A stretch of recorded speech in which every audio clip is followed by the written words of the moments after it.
What's up, Greg Kuda? How you doing, bud? Not I bad. made it. A Yeah, scramble to get this today. I was scrambling here as well.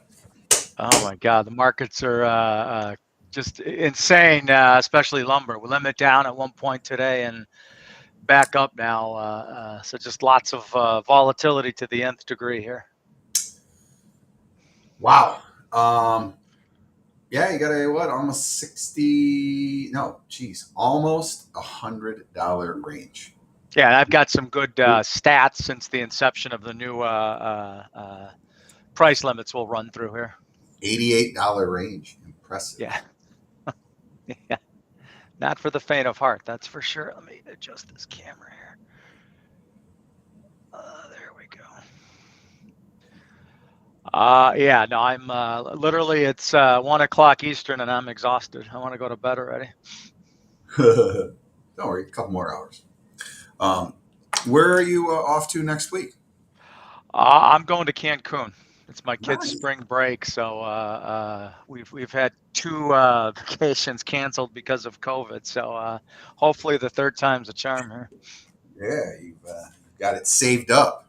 Yeah, yeah. No, it's I'm ready. I'm ready not to think about lumber for a couple of days. Now, who covers the shop for you while you're gone? I work with Alex, so Stone. So they've got Alex obviously does lumber, and then they've got a commodity desk in Kansas City that can cover for Alex. So it's a pretty good. Yeah, it's been pretty good as far as working collaborative with Alex, but then just from a backup standpoint, knowing that when somebody asks for a lumber price, they're not saying instead of saying $1,100, they're not saying $11.23, that kind of stuff, where they actually know what lumber is. So The back office people, though, when you really think of the spectrum of products that are offered in the futures markets and the way everything's so differently priced, yeah, cattle is a hundredweight. no, and that's where I will give Stone credit, like their 24-hour desk. They're just, you call a desk. You rarely talk to anybody green. Everybody's got, I'd say 5 to 15 plus years of experience where they've been clerks on the floor. They've taken orders over the phone. I mean, they actually kind of understand, just from an error entry, just, eliminating errors, potential for errors, like understand, when you're looking at pork belly or live cattle or oil, like kind of rationalize what you're actually looking at from a price standpoint when stuff doesn't make sense. And that's important. We're talking some pretty big money here. Yeah, yeah, yeah.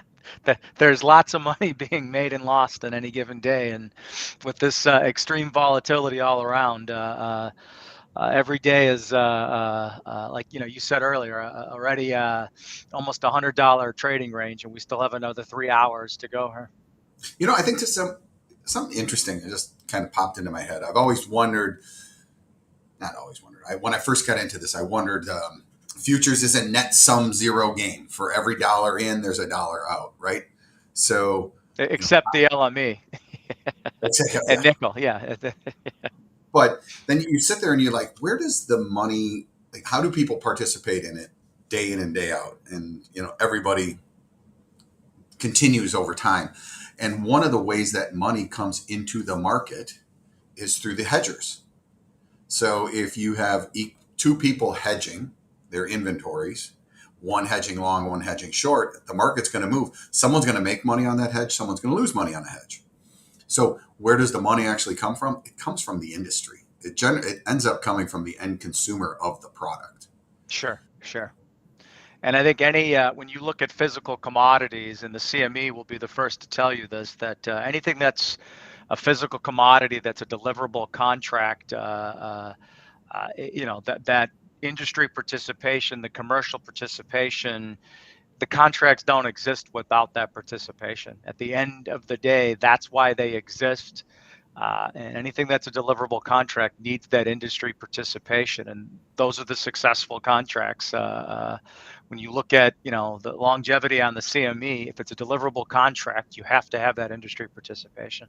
And that's actually what amazes me about cryptocurrencies as they sit right now. Um, they don't necessarily have industry participation. In what I mean by that is it's difficult to buy and sell stuff with a cryptocurrency. So you can't relate the crypto to a gallon of milk or a gallon of Sure, gas. Like you're sure. not going up to the gas pump and participate, taking your Bitcoin and putting it into a gas pump. And then the person who sold you the gas takes that crypto and puts it into an oil. And then the person who sold the oil. So, you don't have that circular flow yet. I think we will. Yeah, I think that's the key there, is that yet I think you're ultimately evolving in that direction where this is not a fly by night. It's going to be the comprehension of what it means long term, but I think that's where everything is going to evolve to. And I know, like, the CME has a micro Bitcoin, they have a micro Ethereum contract, and they're cash settled. So, anybody that wants to kind of get their feet wet with crypto, it's something to look at where, it's 1/10 the size of a underlying contract. So it's relatively small. The margining is small, and you can at least kind of comprehend what you're getting into without losing what in the process. Sure. All right, let's kick it off. So, Lots to lumber talk about. futures. Yeah. Yeah, so I figure I kind of we've had some pretty extreme ranges as of late. Obviously, on the 7th of March, the CME expanded limits from 30 to 45 out to 57 and 86. So we're kind of 11, 12 days into this process now. I just wanted to kind of run through some stats, and they're pretty mind-blowing stats. Um, so, leading up to this, and you can go back and look. You can basically go back to the beginning of the year. I just, from a sample size, I wanted to keep it relatively close to the sample size we have that exists with this new price limit expansion. But I just used 22 days. Technically, it could have been 24 as of today, but prior to the expansion of limits on the 7th of March with $30 and $45 limits, our average daily price range was 32.30. Um, so when you look at the average price of March and then May being the front month in this time frame, the average price of lumber was 1228.20. So, you basically were trading 2.6%. This $32 is basically equated to 2.6% of this 1228 area. So 50% of the time we were touching limit, limit up, limit down, not necessarily settling, but just on an intraday basis, we were artificially being held by the limits of $30 to $45 in any given day. So fast forward now to the expansion of limits on the 7th of March. So again, the big difference is under the old limits, just the front month was basically what was, you could go limit up, limit down. You could have expansion of limits just off of that front month. When they changed this on the 7th, it expanded out to the 2 front months, so May and July. So 12 trading days in, and of course we had a touch limit down today. So 12 trading days in, 9 out of 12 trading days in May and or July have touched limit. This equates to 75% of the trading day. So we've gone from 57% out to 75%. So, counter. Oh, wait a second. We've expanded limits. We're trading limits even more, and I'll kind of delve into this. In May, 8 out of 12 trading days. In July, 6 out of 12 trading days. In this time frame, open interest, we thought we'd see the potential for a big collapse in open interest as everybody went to the sidelines. Open interest has actually grown since the 7th of March. We've gone from 24.67 out to 25.93. So remember, leading up to this, the average daily price range was $32. Now, a lot of those $32 days were just literally opening and not trading, just frozen for 3, 4, 5, 6, 7 days in a row without any trade. So now that we've expanded the limits, the average daily price range is just under $73. Uh, so this equates to an average futures price of 1178. So we've gone from a 2.5% daily price range of the underlying contract out to 6%. So you've obviously had expansion here to better reflect the underlying contract value. So this is, so going from $32 out to $73, 125% increase in the daily price limit. And this is off of an expansion of price limits of about, you increase the price limit by about 90%. So, my whole point here is that under the new daily price limits, how many consecutive daily limit closes have we had? Zero. We touch limit a lot, but we don't stay lock limit, especially when limits are expanded out to $86. Case in point today, the market touched limit down at 1042.30. We're back above $1,100 right now. So you might lock limit for a day at $57. You get that expansion out to $86. You might touch limit, but you're not locking limit consecutive days in a row. So from an emergency standpoint, these new limits are doing what the CME thought that they should do. They don't want to see a market lock limit consecutive days in a row. It doesn't mean you won't touch limit on any consecutive days, but at least you're not locking limit consecutive days in a row. So, so far this stopgap until you get the new contract rollout where you're going to have a circuit breaker in effect is doing the job in that it's making it very difficult for the algo or whomever was continuously locking this market lock limit. You're just not getting that on a consecutive daily basis, where because of these extreme daily price ranges, it's very difficult to have the ammunition to suppress something and hold it at $86 up or down, where you have everybody else, the industry, the industry like today buying this massive discount that basically lets those people drive it, and then you fade that massive volatility, and you get markets like today where, look, the market was able to float down. You might not believe that May belongs at 1042.30. Somebody sold it down there, but more importantly, you didn't lock artificially limit down. You were able to trade. And, again, as much as I want to critique, do I like these price limits? Absolutely not. But the proof is that you're continually building open interest, and you're seeing a market that does trade off of these limits now. Yeah, that's the important thing, is let the market discover the price. Yeah, yeah, and that's kind of I just think it's interesting, but this is obviously the number that jumps out. Our average daily price range is $73. That's a lot of money, and when you get this $86 up or down, you better have your big boy pants or big girl pants on in any given day. And again, it's preventing, it becomes much more difficult to lock this market on these $86 days. And at the end of the day, we all know that this is a step, and ultimately we have to create something different, but you're not getting these consecutive lock limit days. And that's, you could say that this is working so far. Absolutely. So let's let's take a dive in. What's going on out there? So, good old lumber, buy the rumor, sell the fact. Yesterday or over the weekend, the CP locked out the union. And again, you're going to hear both sides of this from the union, from Canadian Pacific. But, the market's expectation yesterday was that we were going to be up hard, potentially limit up. And lumber did open higher. It did trade up to 1229 at its high water mark, and you basically ran out of buy paper and finished the day limit down, of course. And we got the news that last night that basically CP was going to go back to work today at noon.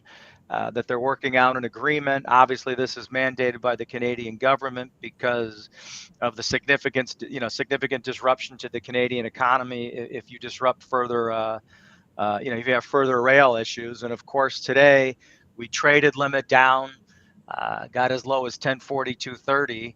So basically, in a little over 24 hours, the market went from a high yesterday of 1229 down to 1042.30, back up to 1123.50 last trade. So just a lot of news to drive this, and just extreme volatility yet again. And it's not surprising. The all the current conditions, the knowns and unknowns in the market, and our price levels, you're going to see this volatility. The option market's been telling us that for a while. The spread markets are telling us that. So you're right. It's know what the parameters are is really what it comes down to.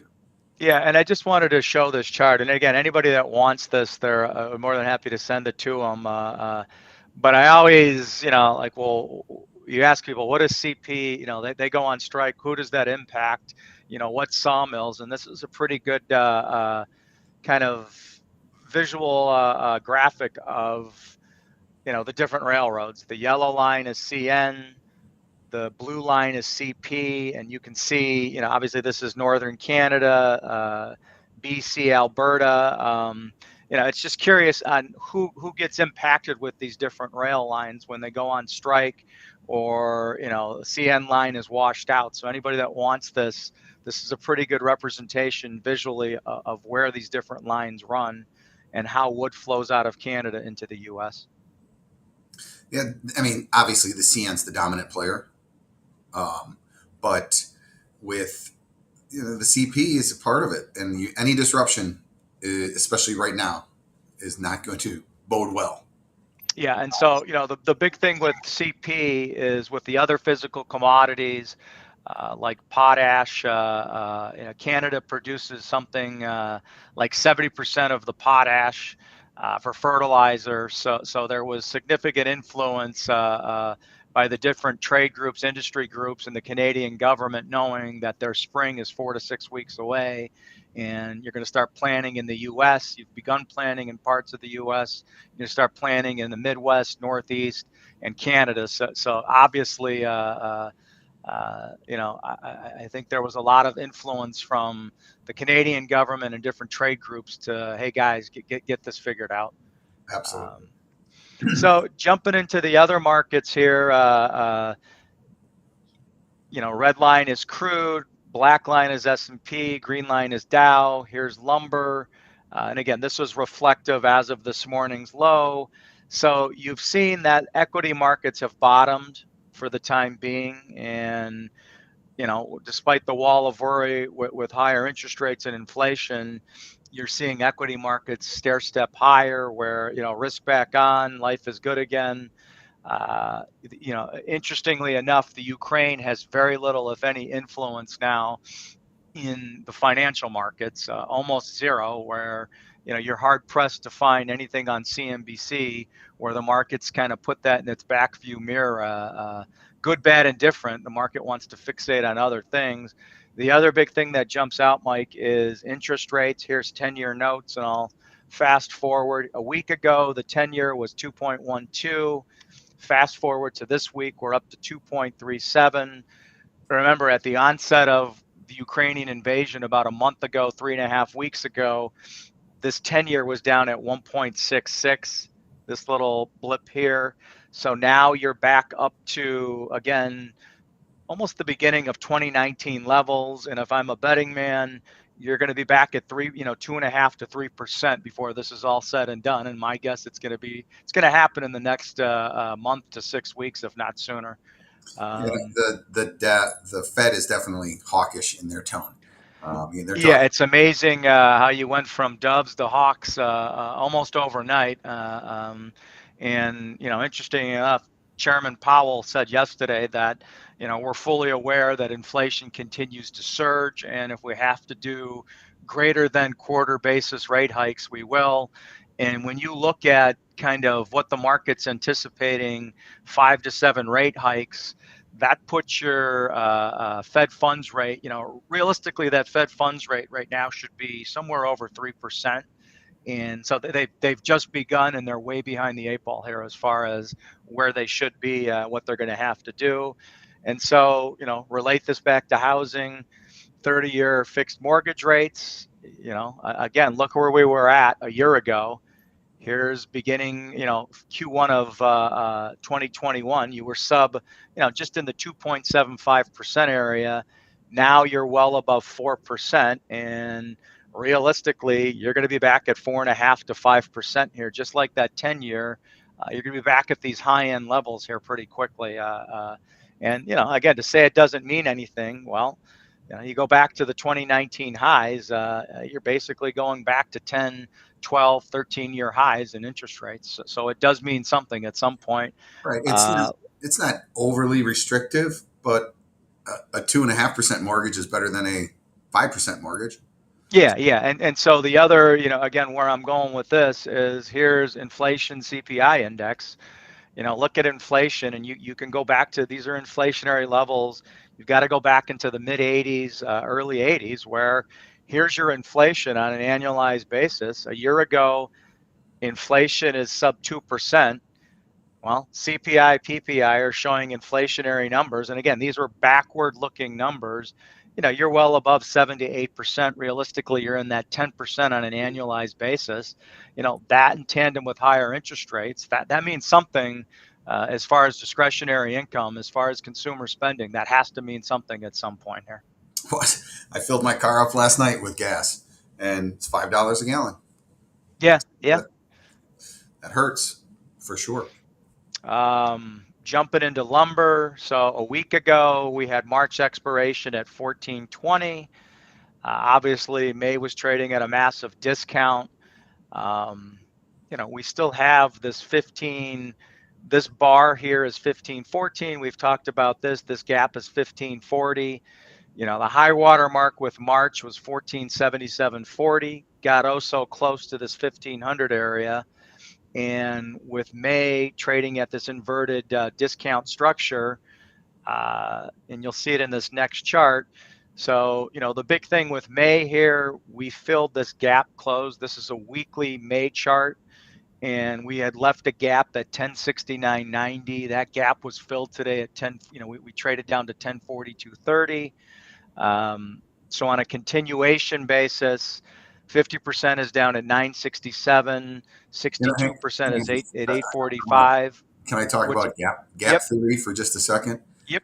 There is no scientific reason for gaps to get filled, but I can tell you, with all the years that I've traded, gaps get filled. Yeah, Like, absolutely. there's no reason whatsoever that you can point to that says, "Oh, we need to go back and fill that gap," but it happens, and I think everybody knows that, and that moves the market to it. Um, but yeah, I'm a big believer in filling gaps, and I So, wish. so I'm looking here, Mike, and one of the guys on is Kirk Miller, and Kirk asked yesterday, who's selling this discount, and part of the reason you go fill these gaps is margin calls. Who would be selling May limit down today? Who would be selling May limit down yesterday?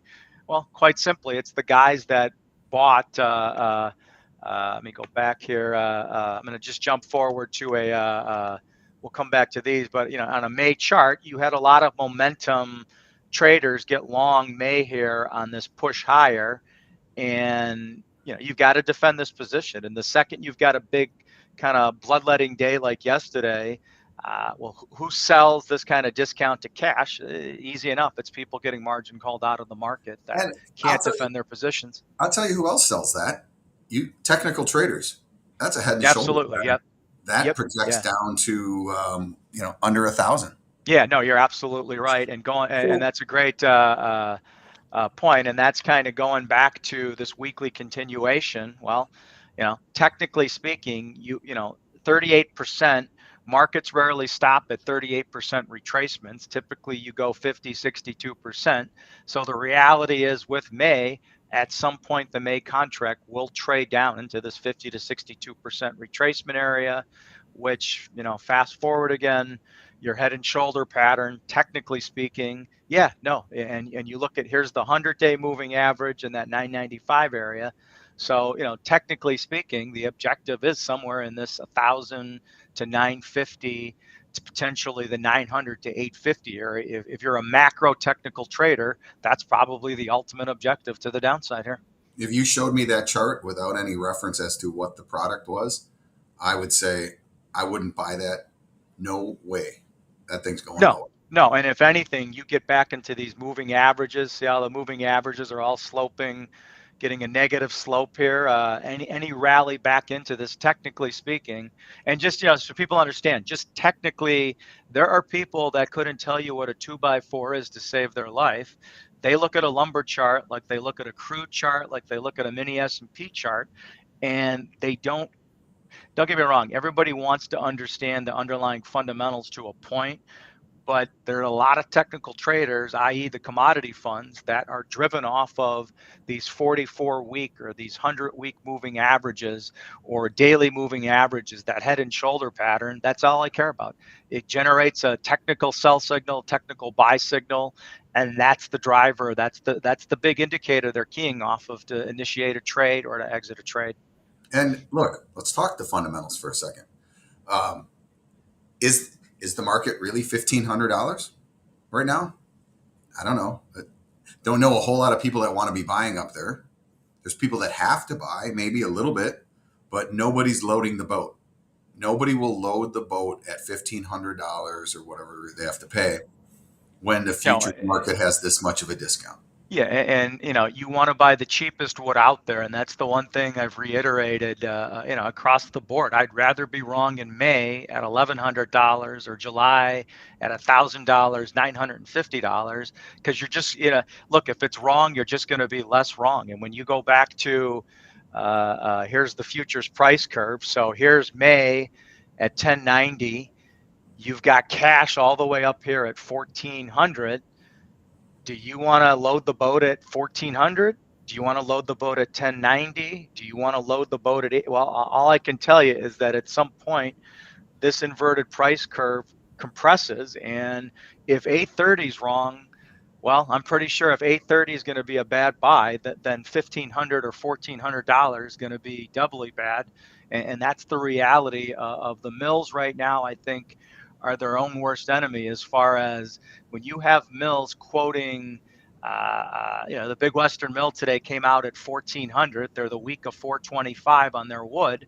Who wants to buy? Who wants to assume the risk of something that's realistically not going to hit your yard until the first or second week of May at $1,400, when the futures curve, the May contract, which is basically, I'm pointing to something you can't see, by the way. The May contract got down to 1050. That's June 1st wood. Right. Okay, But so you can't what's the, yeah? you can't It's blame the mill though. If the mill comes out at no, no. 1,400 and there's buyers there, more power to them. They should. No, at the end of the day, we've stressed this time and time again, know your own risk versus the reward. And if I'm buying $1,400 wood from a sawmill, well, what's the risk to reward there with May down at $1,100 or 1050? It doesn't take a rocket scientist or a lumber trader for that matter to figure that out. That there's probably inherently more risk at 1400 than there is at 1050, and that's the understanding the price structure, the bull market structure we're in. The expectation is, if we stay in a bull market structure, that all these back months, as you get closer to expiration, the 1090, as long as cash stays at 1400, the 1090, you buy the discount. The money that's to be made is May appreciating up to physical cash.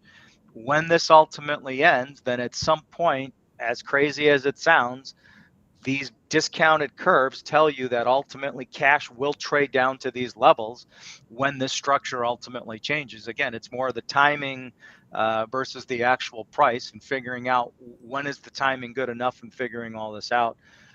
So the other thing I wanted to talk about, and I mentioned this to you yesterday via email, is southern yellow pine. Green line is southern yellow pine.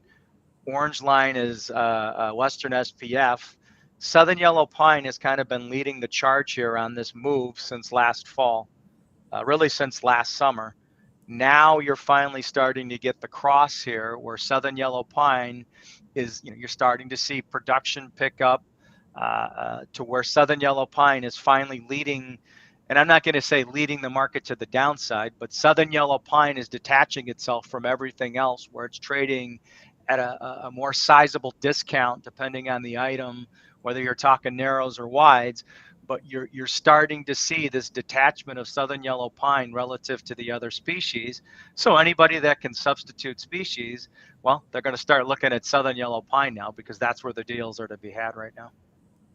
Yeah, for sure. And was speaking with a large chain buyer this morning, and he said the counters in Southern Yellow Pine were $200 to $250. Yeah. And we know that ultimately will hit the SPF market, but again, I think it's more about the timing than the actual price. So we did May. So on a basis standpoint, a week ago, May was almost $300 under physical cash.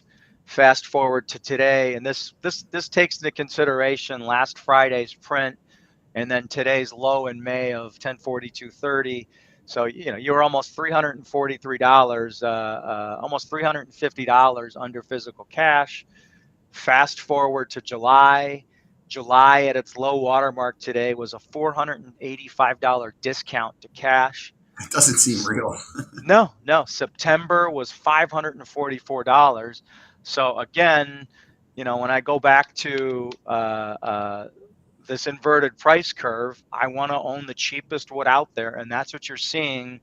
We're seeing definite interest from home builders, from private equity developer types for the forward guys to buy the back end of the curve in futures. So accumulation of July, September, November, trying to accumulate January, March, May of next year at realistic price levels, 850, 800, 750. This is where you want to start to lock in these lower numbers with cash at $1,400. So let's talk about this for a second. These developers are buying the back months. Absolutely. Yeah. They're, Yeah. someone's selling that. Yep. Someone is selling the back months. Who in their right mind would sell the back months? I mean, Probably the same guys trying to sell $1,400 today out of their sawmills. Hint, hint. Yeah, no, and that's the beauty. You referenced this earlier in our conversation. The commercial element, the industry element. Well, wait a second. Why does somebody see value in July today? July got down to 905. September got down to 850. How could somebody be, for every buyer, there's a seller? Well, you have the sawmills that are looking at this inverted price curve, and they know when the party ends. And again, it's not a function of price today. It's more a function of the timing. The reality is when the rail situation alleviates itself, if you talk to a sawmill off the record, or when you look at their actual hedge programs, what do they think that they're going to be selling 1,400 come May, come July, come September, or do you think they're going to be selling 1,000 to 850 to 800? well, the reality is they don't have to think about what they're actually going to be selling there. Yep. We on my Friday show, we had one of the owners of Vicksburg Forest Products who has built these new mills, and their time horizon for return on investment is 5 years. They're not talking about the next month, the next 2 months. Now, of course, in any market, they want to maximize their return and get the best price possible. But, the owner of that sawmill who sits there and says, I have to pay down this capital cost, I can look out to September, November, and I can sell at a price that previous to the last run up is a truly remarkable price. And when I was, planning for this sawmill, it made sense. Or I was, banking on a $500 to $600 a thousand lumber. I can sell it at $800 a thousand for September and November. My time horizon's longer. That looks good to me. Yeah, no, and I think that's spot on, Mike, and that when you look at cost of production, again, the risk increases the higher you go, but it's not necessarily increasing from a sawmill's perspective in that their cost of production. I'm not going to say it's a horizontal line. It's not. It's an uptrending line, but you're nowhere near, your cost of production when you're realizing $1,400 lumber. Your cost of production might have gone from 400 to 550 or 500 to 650. You're still substantially higher than your cost of production really in any species. And again, when we look at, here's the old lumber histogram on a 10-year basis, the average number of days spent above 750 to 1,000, 4% of the time, 2% of the time above 1,000 to 1,250, 2% of the time above 1,250 or higher. Well, where are we today? We're $1,400. So in the history of a sawmill, less than 2% of their time, their returns are able to yield 1,400. So again, when you go back to, like who's selling the back month of these curve? Well, if you can lock in something at a target profit margin that's substantially higher than your cost of production, there's who's the sell side of this market, and rightfully so. You don't have to overthink it. It's a pretty obvious decision what you need to do. So let's. I'm going to kind of tear up the script for just a second. Um, if we could go back to the basis chart, Yep. Which month do you want to look at? it really doesn't matter. Let's look at July. Okay. Okay. If that was a negative number, we would be sitting here pounding the table on you should basis trade, you should be buying cash and selling futures and putting it in the in the warehouse and wait for that convergence. What do you do now? Now it's time you should forward price. You should go out and take as much business as you possibly can get someone to take on, and use your intuition and use your knowledge of correlation between products, and you should sell the cash and buy futures and wait for Yeah, that no, conversion to happen again. I think that's dead on in that, again, when you look at, you know, again, going to go back, and I'm sorry to jump around, but okay, cash is way up here at 1,400. You've got July today, it traded down to 905. You've got September traded at 850. This is the accumulation phase of your inventory for future needs. You accumulate the cheapest wood out there. As you get into the time horizon where you need to churn the, as you need to start to accumulate the physical cash, or you need to start to buy the cash to ship the jobs. Well, as you get closer, as you get convergence between each of these contracts and physical cash from a timing standpoint, you're not going to be, going back to July here, come June 1st, June 15th, July 1st, you're not going to be at a $485 discount in July. Could you be at a discount? Yeah, obviously you can. But again, if you are a basis trader, if you are a forward trader, your job is not trying to determine if the market's going to go up and down from a basis or a forward standpoint. Your job is you're trying to anticipate how that convergence between cash and futures is going to take place.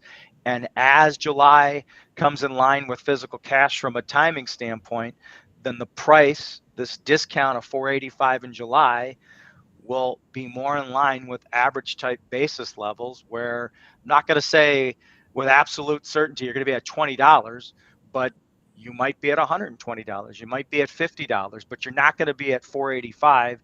So the idea, again, this is where you do your accumulation from a forward standpoint.